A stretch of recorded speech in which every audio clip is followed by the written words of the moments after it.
श्रद्धालु जिज्ञासु श्रोताओं, आइम्बिल ओली तप का आज 9वां दिवस, अंतिम दिवस, और आज 9वें पद की यानी कि नमो तवस्य की साधना करने का ये दिन। आप जानते हैं कि ज्ञान, दर्शन, चारित्र और तप ये मोक्ष के मार्ग हैं। और तप जो है न केवल मोक्ष का मार्ग है बल्कि आत्मा को विशुद्ध करने वाला एक सर्वोत्कृष्ट मंगल है। 10वें कालिक सूत्र के अंदर ये कहा गया कि धम्मो मंगलम कीठम अहिंसा संयमो तवो। सर्वश्रेष्ठ मंगल है अहिंसा, संयम और तप रूप धर्म। ये सर्वश्रेष्ठ मंगल है। अगर जीवन में मंगल चाहते हैं तो निश्चित रूप से नमो तवस्य की साधना करिए। और ज्ञानियों ने कहा कि भव कोड़ी संचयम कम्मम तवसा निज निज रही, यानी कि तप एक ऐसा साधन है कि जिसके द्वारा करोड़ों करोड़ भवों में जो संचित किए हुए कर्म हैं वे क्षय हो जाते हैं, खत्म हो जाते हैं। इतनी ताकत तप के अंदर रही हुई है। सवाल पैदा हो सकता है कि तप करना हर एक व्यक्ति के बस की बात नहीं। उपवास करना, बेला तेला पचोला, अठाई, मांस खमण आदि करना, ये हर व्यक्ति के सामर्थ्य की बात नहीं है। ज्ञानियों ने इस कमजोरी को जाना था। वे जानते थे कि आने वाले समय में शारीरिक शक्तियां किस प्रकार की होगी, व्यक्ति का मनोबल कैसा होगा और कैसे वो इस तप का आराधन कर पाएगा। इसलिए उन्होंने मुख्य रूप से तप के 2 भेद बता दिए, एक बाह्य तप और दूसरा आभ्यंतर तप। और इन्हीं 2 भेदों का विस्तार अगर किया जाए तो 12 भेद बन जाते हैं। उपवास करना यानी अनशन करना, ये तप का पहला भेद है। 6 बाह्य तप हैं और 6 आभ्यंतर तप हैं। बाह्य तप में सबसे पहला नंबर आता है अनशन का। अनशन का मतलब होता है भोजन का त्याग कर देना। भोजन का त्याग करके व्यक्ति धर्म साधना में लगे, स्वाध्याय में लगे, जाप और पाठ करता रहे तो उसका ये तप सार्थक हो सकता है। सिर्फ भोजन त्याग कर देने का नाम तप नहीं होता, बल्कि उसके साथ आत्मचिंतन हो, सजगता हो, कषायों पर विजय हो तो ही वह अनशन उपवास बन सकता है। यानी कि भोजन का त्याग करके 1 दिन, 2 दिन, 3 दिन जिससे जितना बन पड़े उतना त्याग करके वह आत्मसम्मुख हो, यानी कि आत्मा के बारे में चिंतन करे, खुद को जानने की कोशिश करे, खुद के बारे में समझे कि मैं कौन हूं, मेरा स्वरूप क्या है। पंच परमेष्टि परमात्मा की आराधना करे और जितना ज्यादा हो सके अपना समय धर्म ध्यान के अंदर बिताने का प्रयास करे। लेकिन बहुत सारे लोग ऐसे हैं कि तप के प्रति विश्वास तो है, तप के प्रति आस्था और श्रद्धा का भाव भी है कि हमारे जीवन में तप का आराधन हो, ऐसी भावना भी है, लेकिन भूख सहन नहीं हो पाती, भूखा नहीं रहा जाता। तो निराश होने की बात नहीं।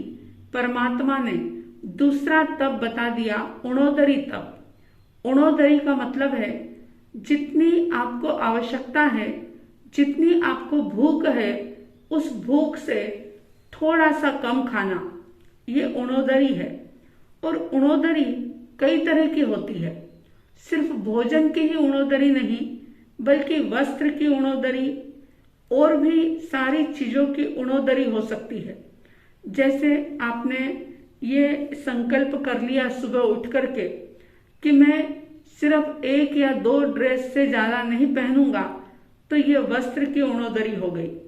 क्रोध, मान, माया, लोभ पर अगर आपने कंट्रोल किया तो ये आपके कषायों की उणोदरी हो गई। इस तरह से उणोदरी बहुत प्रकार से की जा सकती है। तो अनशन ना हो सके तो उणोदरी करिए। अगर उणोदरी भी ना हो सके तो तीसरा तब बताया वृत्ति संक्षेप। वृत्ति संक्षेप कहो या भिक्षाचरी कहो। वृत्ति संक्षेप का मतलब होता है कि जो भी भोजन की वैरायटी है उन वैरायटी को थोड़ा कम करना। जैसे आप जितना कुछ खाते हैं, आप संकल्प करें कि आज मैं इतना ना लेकर के, यानी इतने प्रकार के टेस्ट ना लेकर के, मैं सिर्फ यानी मर्यादा पूर्वक 2, 3, 4 प्रकार की ही चीजें खाऊंगा। इस प्रकार का भी अगर आप करते हैं तो ये वृत्ति संक्षेप तप होता है। फिर चौथा तप बता दिया रस परित्याग तप। अगर वृत्ति संक्षेप भी ना कर सके तो 6 रस होते हैं, दूध, दही, घी, तेल, चीनी और नमक। इन 6 रसों में से आप रोज एक एक रस का त्याग करें या ये संकल्प करें कि 6 ही प्रकार यानी 5 विगय और 1 नमक, ये 6 एक साथ हम सेवन नहीं करेंगे। इतना भी अगर आपने किया तो ज्ञानियों ने कहा कि ये भी एक प्रकार का तप है। 5वां तप बताया काया क्लेश तप। काया क्लेश का मतलब शरीर को कष्ट देना नहीं, लेकिन कर्मों के उदय के कारण से जो भी कष्ट हमारे जीवन में आ रहे हैं, जो भी परेशानी और तकलीफ आ रही है, उनको झेलने में, उस कष्ट के समय में संभाव रखना, पीड़ा के समय में धीरज रखना। अगर शरीर में कोई दर्द है तो ये समझना कि ये मेरे पूर्व कर्म का उदय काल है, और ऐसा सोच करके मन में धीरज का भाव रखना। धर्म कार्य करते हुए जैसे वंदना आदि जो भी धार्मिक क्रियाएं हैं उनको करते हुए अगर शरीर में कोई तकलीफ हो रही है तो भी मन के अंदर एक सहनशीलता का भाव रखना, तो ये काया क्लेश तप होगा। और काया क्लेश तप जो है वो हमारे शरीर पर, हमारे मन पर नियंत्रण करना सिखाता है, हमें शरीर का स्वामी बनाता है, क्योंकि जन्मों से हम शरीर के गुलाम बने हुए हैं। अगर शरीर का स्वामी बन करके, मालिक बन करके अगर जीना चाहते हैं तो काया क्लेश तप के द्वारा इस शरीर के ऊपर अपना अनुशासन करना होगा। 6ठा तप बता दिया प्रतिसल्लीनता। प्रतिसल्लीनता का मतलब होता है जो अपने मन, वचन और काया के योग हैं इन पर नियंत्रण करना, यानी कि इनको अशुभ कार्यों में जाने से रोकना, ये प्रतिसल्लीनता है। अगर आप क्रोध आदि कषायों को अपने वश में करने का, जीतने का अभ्यास करते हैं तो ये कषायों की प्रतिसल्लीनता हो जाएगी।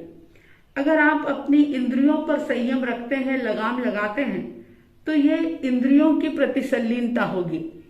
इस तरह से ये 6 तप जो हैं ये बाह्य तप हैं, क्योंकि इनका संबंध शरीर के साथ है और ये बाहर में दिखते हैं। और इसी तरह से 6 तप आभ्यंतर बताए हैं जो हमारी आत्मशुद्धि करने में बहुत सहयोगी हैं, और बाह्य तप आभ्यंतर तप के लिए भी बेस बनाने का काम करते हैं। आभ्यंतर तप में पहला तप आता है प्रायश्चित। प्रायश्चित का मतलब होता है कि अपने दोषों की विशुद्धि करना।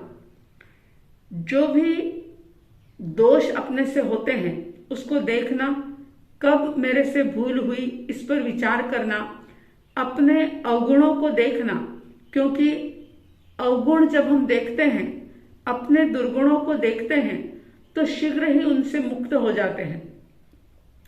तो जो भी गलतियां हुई है उसके लिए उसको देख करके प्रायश्चित लेना। और 8वां तप बता दिया विनय, यानी कि जीवन में दूसरे ऐसे बहुत सारे कार्य होते हैं जिससे व्यक्ति लोकप्रिय बन जाता है, लेकिन भगवान की वाणी ये कहती है कि अगर जीवन में विनय तप का आराधन कर रहे हो, गुरुजनों का, बड़ों का, उपकारियों का, जिनवाणी का अगर आप विनय करते हैं, नम्रता, मधुरता और कोमलता अगर आपके जीवन में है, कभी भी आप कटुता का व्यवहार नहीं करते, तो निश्चित रूप से शत्रुओं को के बीच में भी आप प्रिय हो जाएंगे। 9वां तप बताया व्यावृत्य, यानी कि सेवा करना। व्यावृत्ति का मतलब होता है सेवा।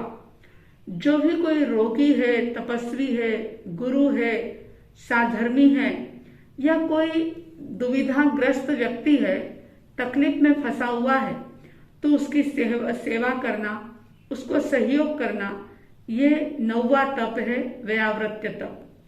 10वां तप बताया स्वाध्याय।